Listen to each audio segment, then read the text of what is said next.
Maria del Carmen Santiago is wishing you a blessed December. The dangerous delusion of Donald Trump, a man unfit for power. Hey everyone, welcome back to another episode. My videos are audio, which is something you can freely listen to without missing an episode while you clean, do dishes, or relax. Today, I want to talk straight about Donald Trump, the guy who somehow ended up as president not once, but twice. We're anti-MAGA here, and it's time to lay out the facts about who this man really is, from the start of his life to right now. He's built a cult-like following that cheers on his every move, no matter how reckless or wrong. They applaud things that look a lot like crimes, and nobody in his circle seems willing to step in, even as concerns about his mental state keep piling up. It's frustrating to watch. He acts like he rules everything, but in reality, he rules nothing that truly matters, like basic decency or the rule of law.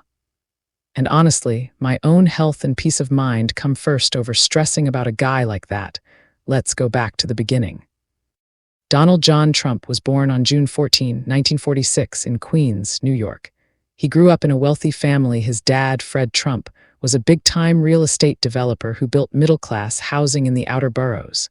His mom, Mary Ann MacLeod, immigrated from Scotland. Donald was the fourth of 5 kids. The family had money, no doubt about it. They lived in a big house, and Fred's business was booming. As a kid, Trump was energetic, but he got into trouble a lot. He was bullying other kids and not listening to teachers. By age 13, his parents had enough and sent him to the New York Military Academy, a strict boarding school upstate. They hoped the discipline there would straighten him out. Trump has talked about how he thrived in that environment. He became a captain in the cadet corps and played sports like baseball and soccer. But even then, stories came out about him being aggressive.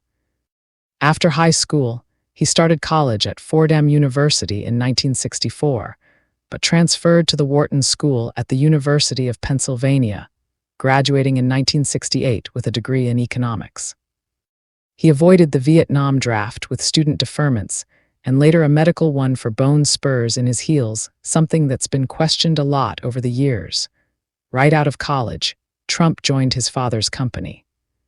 Fred gave him a big head start, loans worth millions that he often didn't have to fully repay, and eventually hundreds of millions inherited through the family empire. Trump rebranded it as the Trump Organization and shifted focus to luxury projects in Manhattan. In the 1970s, he took over renovating the Commodore Hotel into the Grand Hyatt, a deal helped by tax breaks from the city. Then came Trump Tower in 1983, a flashy skyscraper on Fifth Avenue that put his name everywhere. The 1980s were his boom time. He bought casinos in Atlantic City, like the Trump Taj Mahal, and splashed out on the Plaza Hotel in New York. He owned an airline for a bit, the Trump Shuttle, and even a football team in the USFL. Trump loved the spotlight. He wrote The Art of the Deal in 1987, which became a bestseller and made him seem like a genius businessman. He was all over tabloids, dating models, marrying Ivana Zelnikova in 1977. They had 3 kids, Donald Jr., Ivanka, and Eric, then divorcing in a messy split in 1992. He married Marla Maples next, had Tiffany, then Melania in 2005, and Barron, but the 1990s hit hard. His casinos went bankrupt multiple times, not personally, but his companies filed for Chapter 11 protections 6 times between 1991 and 2009. Debts piled up, banks bailed him out because his name still sold. Critics pointed out he inherited a fortune and often lost money on bad bets, but he kept branding everything with Trump stakes, water, universities. The Trump University thing ended in fraud lawsuits. In the 2000s, he pivoted to reality TV. The Apprentice, starting in 2004, made him a household name again, the tough boss firing people with "you're fired." It ran for years and rebuilt his image as a successful tycoon. Politically, he flirted with runs before, but in 2015, he announced for president as a Republican. His campaign was built on controversy, calling Mexican immigrants criminals, promising a wall, banning Muslims from entering. He won the nomination despite never holding office, beating establishment Republicans. In 2016, he defeated Hillary Clinton in the Electoral College, though he lost the popular vote.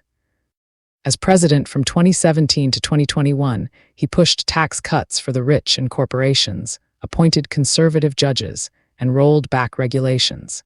He pulled out of the Paris Climate Agreement and the Iran nuclear deal.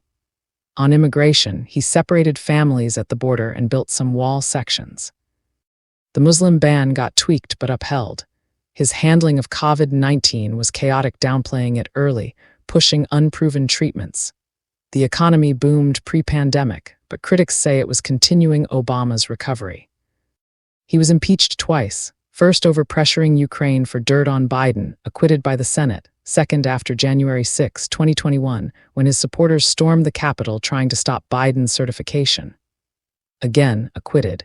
He lost 2020 to Biden but refused to concede, spreading lies about fraud. That led to dozens of failed lawsuits and the insurrection. Out of office, legal troubles exploded. He was convicted in New York on 34 felony counts for falsifying records to hide hush money to Stormy Daniels, but sentencing was delayed or discharged due to his presidency. Federal cases on classified documents and election interference got complicated by Supreme Court rulings on immunity. Georgia's election case drags on. Civil cases. Found liable for sexually abusing E. Jean Carroll, ordered to pay millions, fraud in Trump Organization, big fines. Over 25 women have accused him of sexual misconduct, from groping to rape allegations going back decades. He denies them all, calling it fake news. In 2024, he ran again and won, becoming the 47th president in 2025. Now, at 79, he's the oldest president ever inaugurated for a second term. His agenda: massive tariffs, mass deportations, cutting federal workers, dismantling agencies. But health questions swirl: bruises on hands, swollen ankles, disappearing from public view for days, sparking wild rumors which turned out false. He brags about acing cognitive tests, but experts and critics point to rambling speeches, confusion, and signs of decline. White House doctors say he's in excellent health after exams, but the speculation won't stop. His supporters, they stick by him no matter what. Convictions, impeachments, allegations, they call it all a witch hunt, deep state attacks. They love the chaos, the fights, the owning the libs. They applaud actions that bend or break norms, seeing him as a strongman fighting enemies. But to many of us, it's dangerous enabling a guy with so many red flags, legal losses, and questionable behavior. Trump hasn't died, he's alive and in office as of now. No great things. Without massive caveats, some say tax cuts or Abraham Accords, but overshadowed by division, lies, and damage to institutions. He built a brand, sure, but on inherited wealth and hype. This blind loyalty is what worries me most. He can seem unstable, ranting, vindictive, and his base cheers it on. Nobody close to him intervenes. They love the aggression, support the controversies. It's like a cult ignoring the cracks. We need to stay vigilant against this.